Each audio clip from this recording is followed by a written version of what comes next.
tonight we have a very, very special pair of guests. Usually we have the one master working with the students and we get to learn about them, but we get half of the Baumer String Quartet. So please help me welcome David Requiro and Nathan Olson.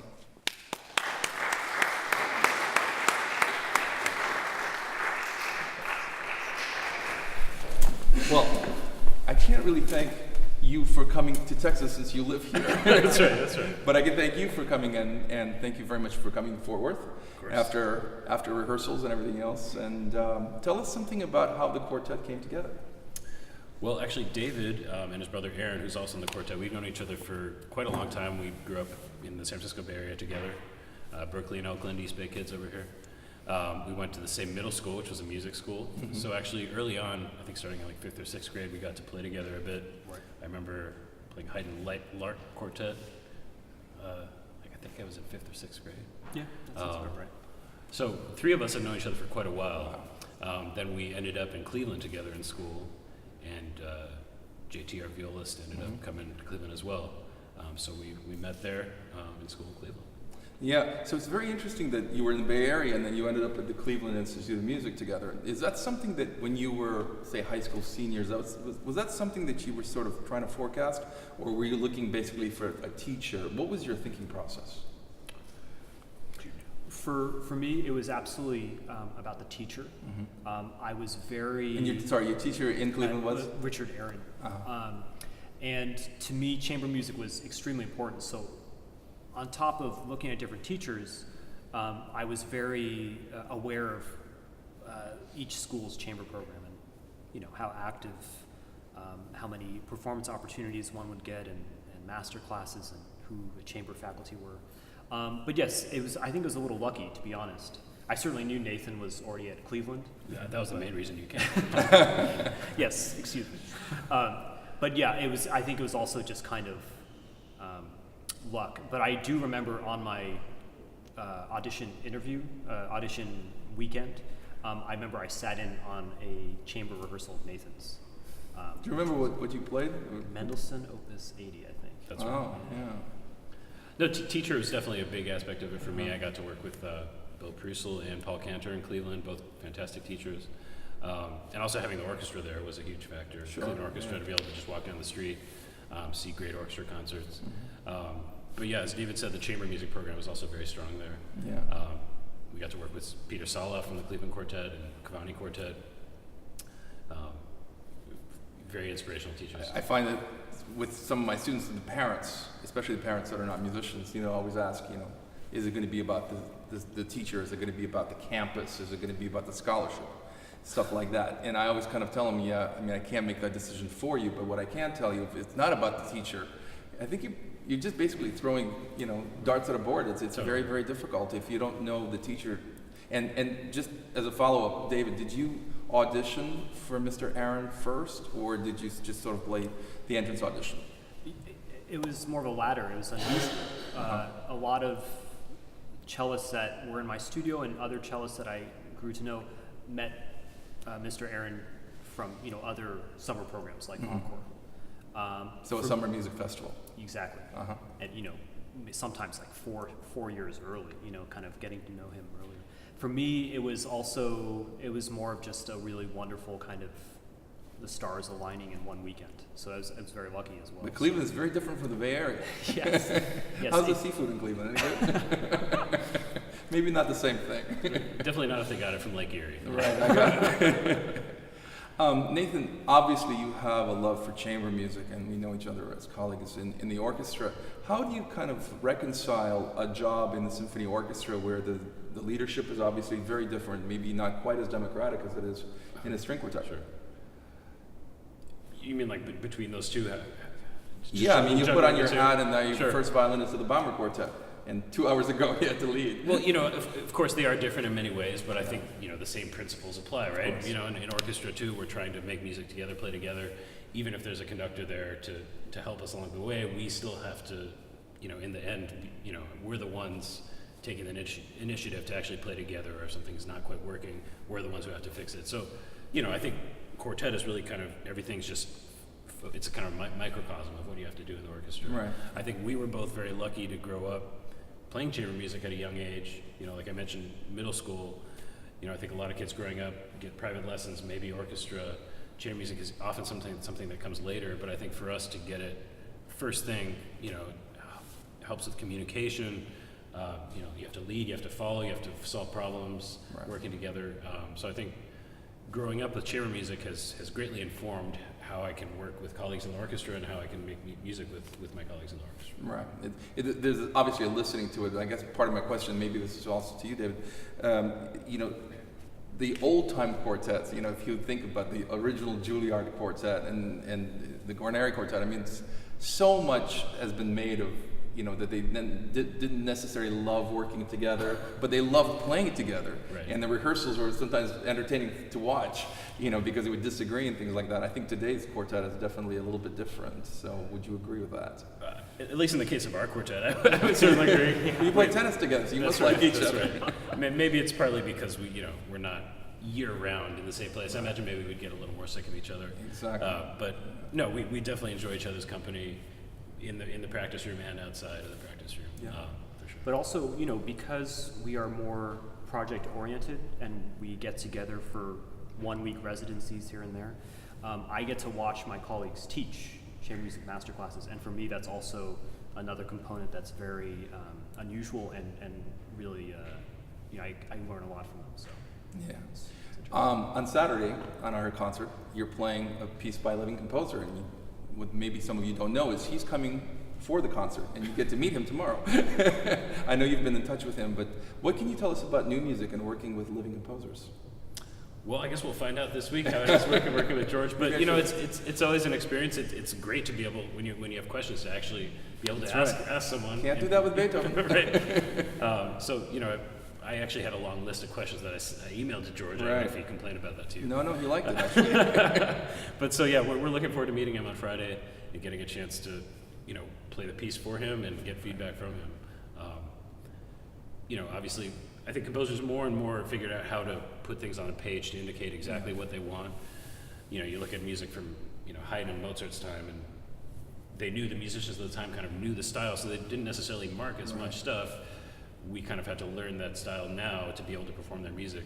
I think composers now put many more indications in the music. Sometimes, you know, to the for me, the watershed moment was Mahler, when he basically put everything in there. Right. And after that, you know, the chances are very low that you're not going to get every single thing in there. Sometimes you get too much information. You know? Yeah, exactly. So surprisingly, despite having all that information in the parts, we still have questions sometimes. So it'll be nice to work with George. David, how do you like the piece? Putting you on the spot. No, I think we're really loving kind of sinking our teeth into it. And for our quartet, it's somewhat of a new language. I'm trying to think of other new music that we play that has this kind of variety and also heft. It's a you know, a broad piece. It's it's certainly like the focal point of a program. So we're excited about that because we haven't quite programmed a recital balanced in this way. So, but yes, we've been very much enjoying putting the piece together. It is challenging, so that's always nice. So. Well, it's great because I'm so excited about this program because we have a living composer. You have a great quartet of Beethoven, the 59-2, and then you have the quartet songs of Schubert. It's almost in some ways in the middle because it uses the language of Beethoven, but it has the creativity of Sondakis. So it's very, very cool. So working with your brother in the string quartet, you know, it's funny because sometimes there have been so many married couples in quartets, but what is it like to work with the actual family? It works very well, luckily. I'm happy to say. My brother and I, our mother is a pianist, and so whether she planned this out or not, we grew up with a piano trio in the house. So when I was in middle school and Aaron was in high school, those were much more contentious family rehearsals. But ever since we got to Cleveland and he was getting his master's while I was getting my undergrad, we've found a much more fun and healthy way to work together. The hormones I guess so. Well, I know that Nathan is a wonderful pianist as well, and I encourage our violinists in the audience to really play piano unlike me, whose mother is a pianist, because speak to how your piano playing actually helps your string playing. Well, thank you for calling me a wonderful pianist. That's very kind. You know, I mean, I grew up learning both, and probably age 12 or 13, I decided to focus more on violin. I can still, you know, get through a few, easier things. But it definitely helped me a lot with music theory, and also just having, violin is obviously mostly a horizontal, Right. one-line instrument for the most part. So having this kind of vertical view, it kind of gives you just a whole other paradigm in which to view the music you're playing. So I think it's very helpful for understanding harmony and form, and just understanding all the music you're playing. It just gives you another angle. Maybe hones your ear, say in the string quartet, because you're thinking more vertically. You've got Sure. all the lines working together. True, very true. So that's beautiful. Great. Well, thank you, gentlemen. And I think maybe we should have the masterclass. Great, fantastic. Yeah, let's welcome Gabrielle and her pianist to the stage. Thank you. Why don't you guys stay here? Stay here, I'll go here.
Fantastic job, Gabrielle. That sounds really fantastic. So this movement is very, very virtuosic. A lot of stuff going on. You've even got some left-hand pits near the end.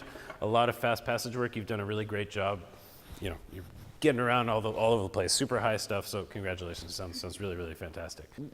I guess my main comment I have is that oftentimes when you have this really difficult passage work, all these fast 16ths, I think generally you have really nice character in the stuff that's maybe slightly less hard. And when you get to that fast passage work, sometimes it feels like, okay, now I'm playing this really hard thing I practiced, right?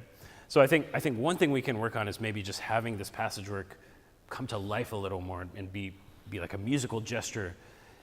You know, a lot of this writing is, to be honest, sometimes it is just for the artifice and kind of the virtuosity of it. But I think there is also some material in here that is, you know, really music. Let's just start right at the top.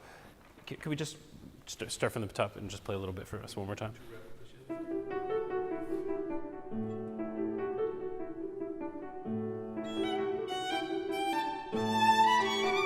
Okay, great. So in these first couple bars, da-dum, ba-dum, ba-dum, or I guess it's that first bar, you know, we're just playing, you know, on the beat, da-dum, ba-dum, ba-dum. This is kind of, this next note, that's kind of our first little point of interest, da-dum, ba-dum, ba-dum, bum. Right, it's the first time we get something that's not on the beat. So I think maybe right off the top, you could bring this out for us. It's kind of up to you if you want to ping it, or if you want, you know, maybe later there's moments where you don't want to accent it, but you kind of want to lean into it in a different way. But maybe right off the bat, you know, you've worked on this obviously for a while, I assume, since you've learned it so well. So you're very used to how this sounds. But just remember that rhythm should surprise us a little bit. Da-dum, ba-dum, ba-dum. You know, we're expecting it to just kind of keep going, da-dum, ba-dum, boom, right? That note kind of right away is like a little poke in our sides. First. Okay, great. And this next one, now what key are we in for this next one? Okay, can we hear that next one just quickly? Okay, good. So I think, you know, we have the same material twice in a row. Sorry, let me just grab my violin here. We have the same material twice in a row. I'm glad you knew we were in B minor first and then, you know, in D major, maybe heading to A major or something, but. Right, how do you want to play that differently in B minor versus how you're about to play it in a major key? Have you thought about that? Major, like more brighter, and minor, a little more intense. Okay, sure. So let's try that. Maybe can we start a little bit before that? Let's just start at the beginning one more time. So really try to not,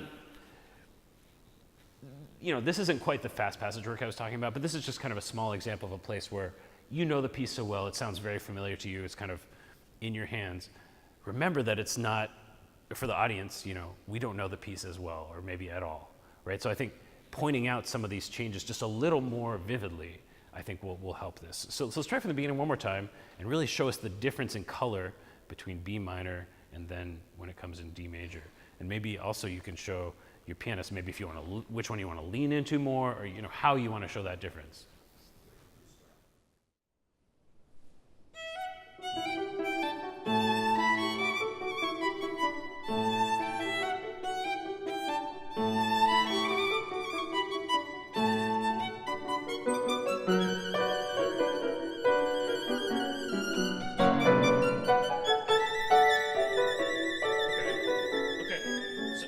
A little bit of difference, but I think maybe right away from these pickups, I think already you have to get our attention,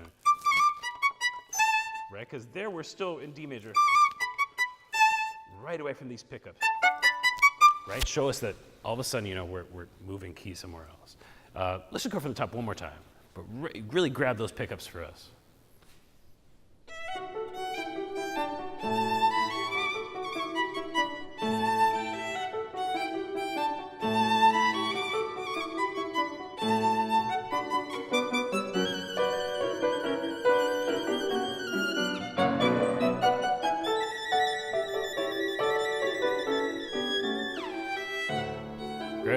Great, so I think that's already much better. It's interesting because the B minor one, which is, you know, possibly more intense sounding, it's lower than the one that's about to come in major. So I think it's challenging to make this the second one, which is higher and is easy for it to sound more intense. It's challenging to make it not sound angry, right? Because we're coming back to a major key there. Good.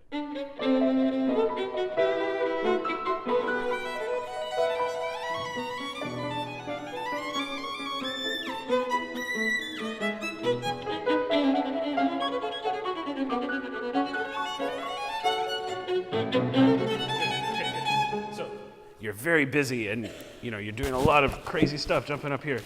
But yeah, to me it just feels a little bit like you're on autopilot just a little bit with like remembering your shifts and stuff. So I think you've got all that stuff down. So maybe enjoy kind of showing us the contour of this line more, right? At first we have all these kind of arpeggios and then we have something more scalar.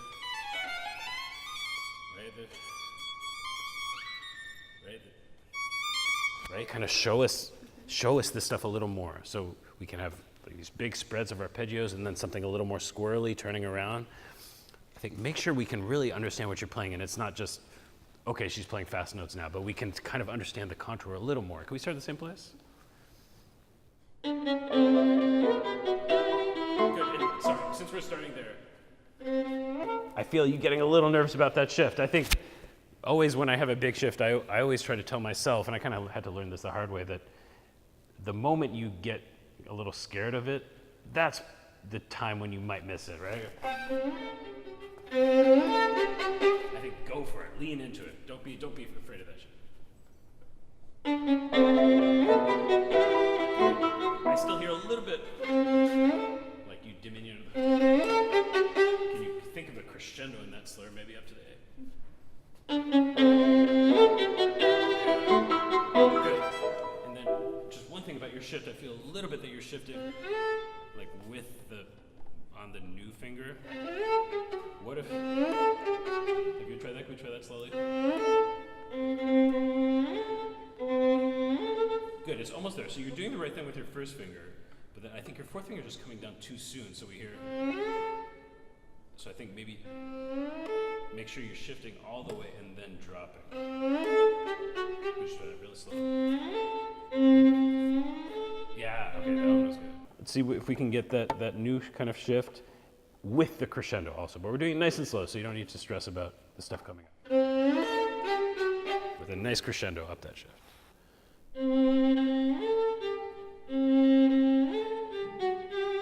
Good. I don't really hear the crescendo yet. Let's just do that. Even if you miss it, it's good.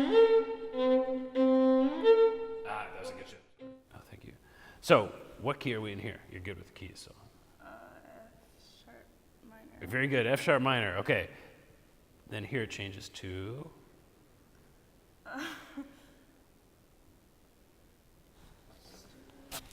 We have a lot of this. Well, we're actually still in F sharp, but it just changes to F sharp major, right?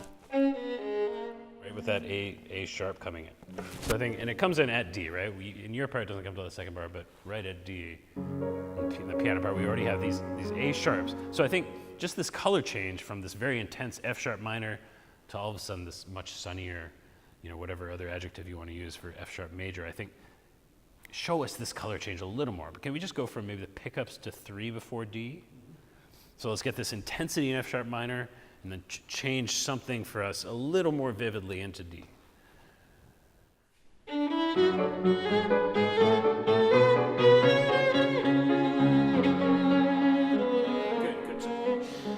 One thing that made this a little the color change a little less successful is just this note before D.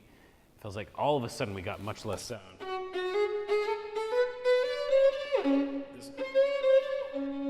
heard a little bit shy there, and then it felt like all of a sudden we had more sound. So I think keep that intensity from the F sharp minor, and then we have a chance to melt kind of into some different color right at D. But don't lose your sound right before D. One more time.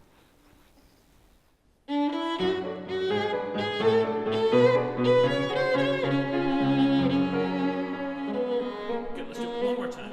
And let's make sure we really land on D exactly together. I think, like really feel that last subdivision. And now how do you want to change your sound right at D? So we go from kind of an intensity to something blanker. Just like more gentle. More gentle, So okay. later. Sure, it's definitely more gentle, I agree. It's also still, I don't know what dynamic we're like, probably fortissimo area, right?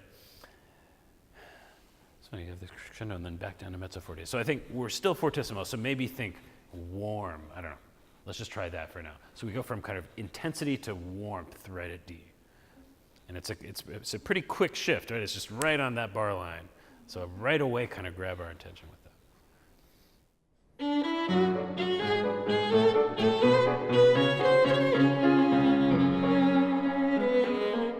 Good. I still feel like the note right before letter D loses some of that intensity. So then the change that comes on the next note isn't quite as fulfilling. So I think make sure when you come down that octave, I know it's a big shift, make sure the intensity is still there, right? Otherwise you kind of have spoiled a little bit the surprise that's about to come. Try one more time.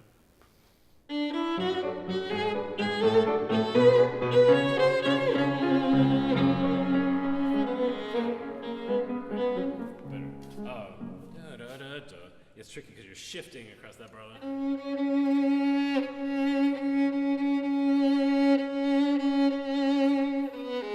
You could also maybe consider shifting one note later so you don't have to worry about it right there. Can we try that one more time where you keep first finger there so we can really just focus on your color change?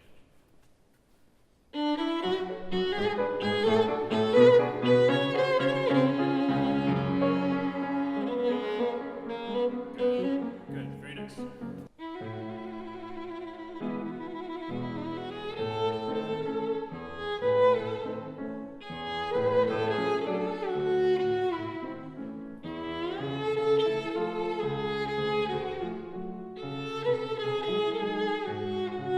Okay, good. So we have this very traditional Spanish rhythm here, right? This triplet and then the duple. Right now it feels just a little bit square, tiny bit. We don't really feel this kind of sexiness. I don't know if that's the right word to use, but this section feels very kind of sultry and inviting. And right now it feels just a little clinical. And I think part of the reason for that is the triplet. You often kind of hang on to that first note just a little bit, which is very tempting. Often when I see a triplet, I'm tempted to do that too. The problem with that is that it actually makes the triplet a little more square, right? Like it pushes it in the direction of becoming like an eighth and 2/16. So kind of counterintuitively, I think often the best way to be expressive on a triplet is actually play as evenly as possible, which I know feels kind of wrong, but I think try this one more time. See if you can make that triplet as even as possible, so we're really feeling that conflict against the duple. Ya-da-da-da. So that triplet is kind of very thick and not too easy to move through. Try one more time.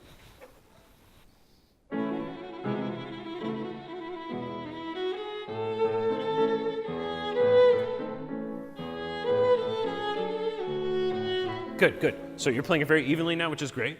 Now see if you can kind of enjoy it more. I feel like this time you're just focusing on playing it straight. Now, kind of, I know this is very quick, but see if you can internalize that evenness of the triplet. Maybe use a tiny bit more bow now on the triplet. It feels like a tiny bit stuck. Just a little more bow, a little more air in our sound.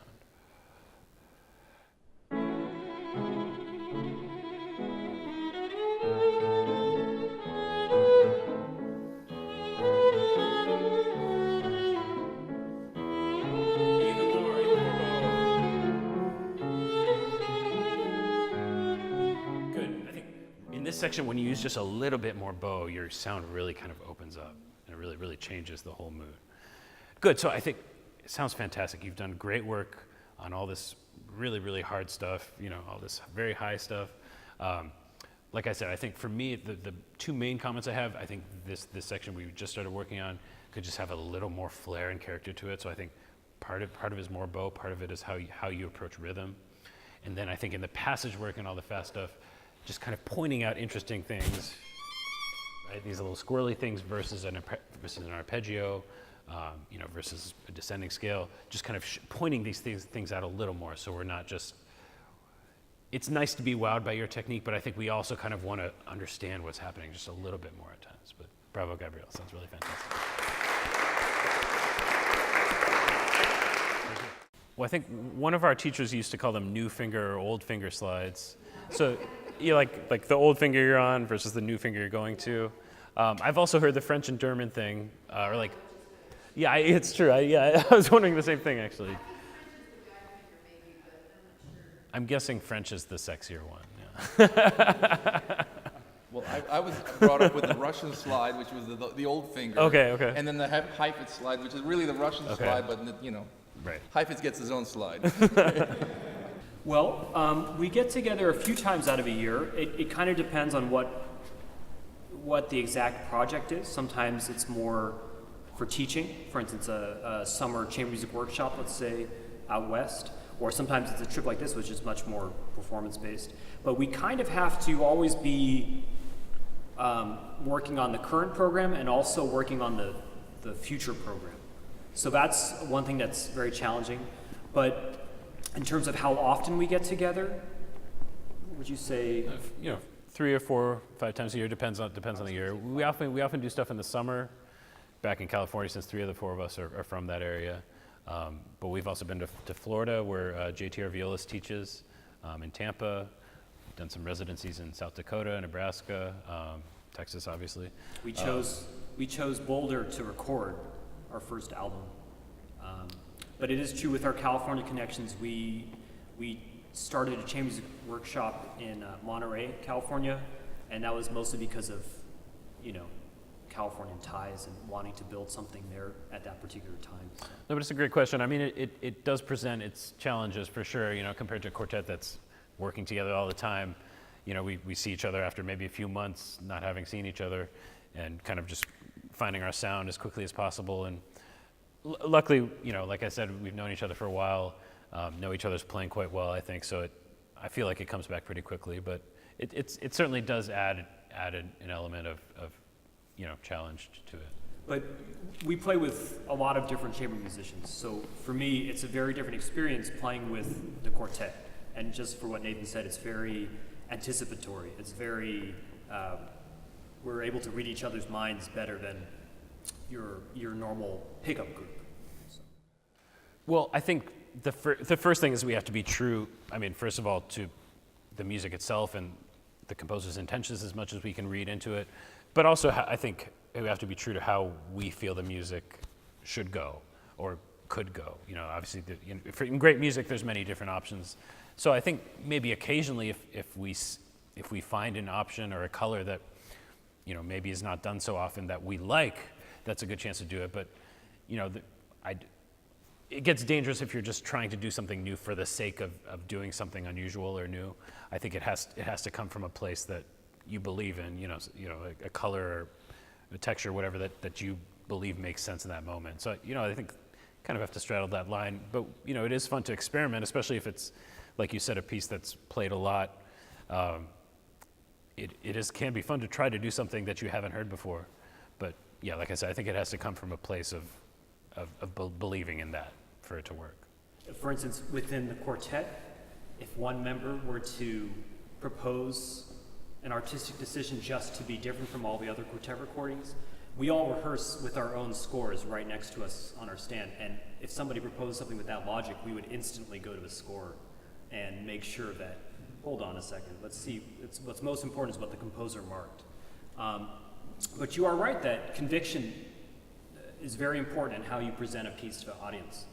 And so it's this balance of playing with conviction, but also doing your best to just be a medium, for the composer to connect with the audience. So that's one of the challenges as, anybody progresses through a life of music. Well, I think we're hoping on Friday when we see him and actually play for him, we'll be able to get a lot more feedback at that point. We have been in touch a little bit just because we had some kind of nuts and bolts questions about what he wanted in a certain area, or there might have been a discrepancy between the score with all our parts in it versus our individual parts, things like that. But I guess I can't really answer your question quite yet because we haven't actually met with him. But Exactly, exactly. But we do our best to try to absorb the language of the piece, but also the structure. Like, we can't play for him if we don't know how the piece flows section to section. So some of those more basic things to make the different sections of the piece hold together, that's one thing that we consciously work on before meeting a composer like George. You know, one thing I should mention, this is a piece that's almost 30 years old. So in some ways, I think, I mean, There are don't wanna some put words in recordings. your mouth, but I mean, they know what he wrote since. So in some ways, that actually, I'm sure, affects the interpretations. Right. I mean, I think this piece is somewhat unique in his style of output. I think it's a lot more tonal than some of the music he's composed. Much more angular later. Right. Yeah. So yeah, I mean, one of the challenges with as you talked about, a lot of contemporary composers marking a lot more instructions in the music. That in itself can be challenging because if you're looking at 5 different things you're supposed to do, supposed to play near the bridge and pianissimo and non-vibrato, and it's easy for that to sound a little academic. I think you kind of have to internalize all these things. The first time you're looking at it and working on it, it's just like a lot of information, and you kind of have to internalize everything and make it feel natural, like a natural expression for that moment, instead of, oh, I'm just following what's on the page. No, this actually makes sense in the music here. Yeah, what do y'all do when y'all are rehearsing and 2 members of the group completely disagree on something? How do you resolve that? Usually fist fight. That's why there's only 2 of them here. The brothers gang up on him. Well, I think if there's if there's a disagreement on how say, like, I don't know, the color you're going for or something, I think the first thing is you really have to give both sides of the argument or both options a true earnest try. I think a lot of people kind of learn that the hard way, like early on when you're in chamber group and somebody has an idea you really don't like and you're inclined to just say no right away.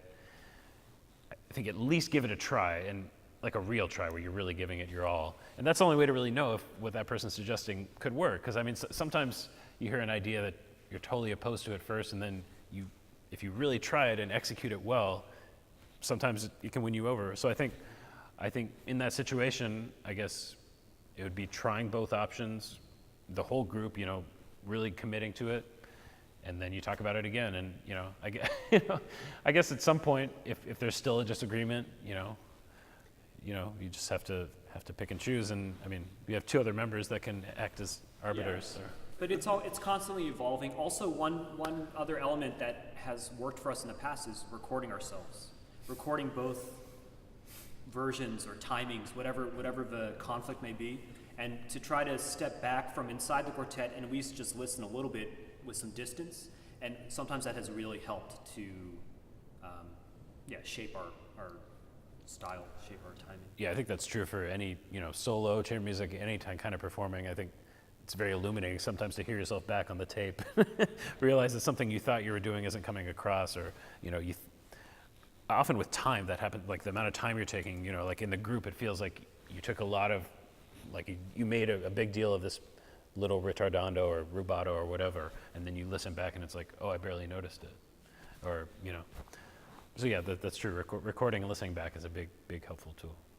I'd say it's probably a mix. I mean, you're right. I think probably the bulk of stuff, the bulk of the decisions we make, you're right, a lot of it goes unsaid. It's just kind of, we notice someone playing that way and we go with it. But yeah, there's definitely obviously times when we have to discuss things as well. So yeah, I think you're right. It's a mix of the 2. Yeah, rehearsals have a lot of singing and a lot of demonstration as well. Sometimes I think since we've known each other for so long, you could go.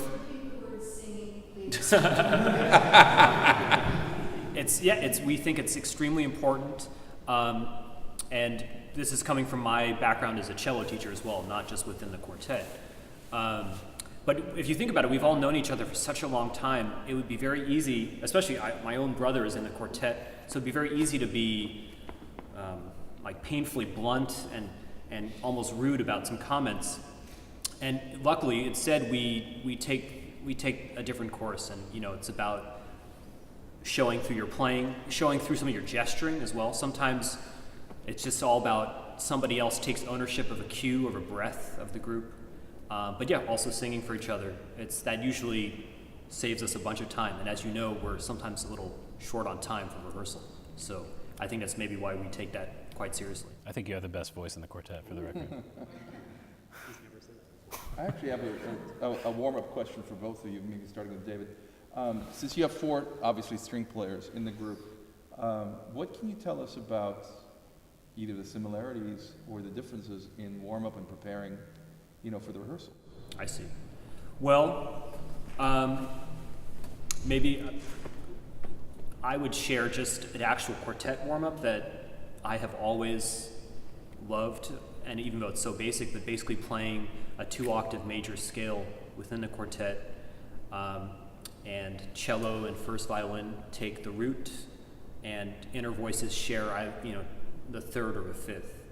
And it's for tuning, of course, but what's much more, holistic is matching bow speeds, matching bow changes, matching the depth of sound. If we choose to work on a vibrato as a group vibrato, doing that all together. But I know it sounds a little bit dry, but just that idea of the speed of a bows as a quartet going into a bow change and then have a new bow, the energy in the new bow. To me, that's a very nice way to kind of wake up as a quartet. I know that in our quartet history, we've also warmed up with Bach chorales. That's an equally satisfying approach. It's just a lot less technical. It's more harmonic. So, but that would be my best advice, or my personal preference. No, it's true. We probably should get back to playing some more of those scales as a quartet together to warm up. We're usually just in such a hurry now. We're throwing together repertoire. But yeah, it gets people's ears on the same page, in my opinion, in one of the quickest ways. All right, well, listen, thank you guys both for doing this. Thank Really you. appreciate it. I also want to thank Alton Atkins. I want to thank Sarah Price, who put most of this together, and of course my board. You guys are all here supporting us, so thank you all very much.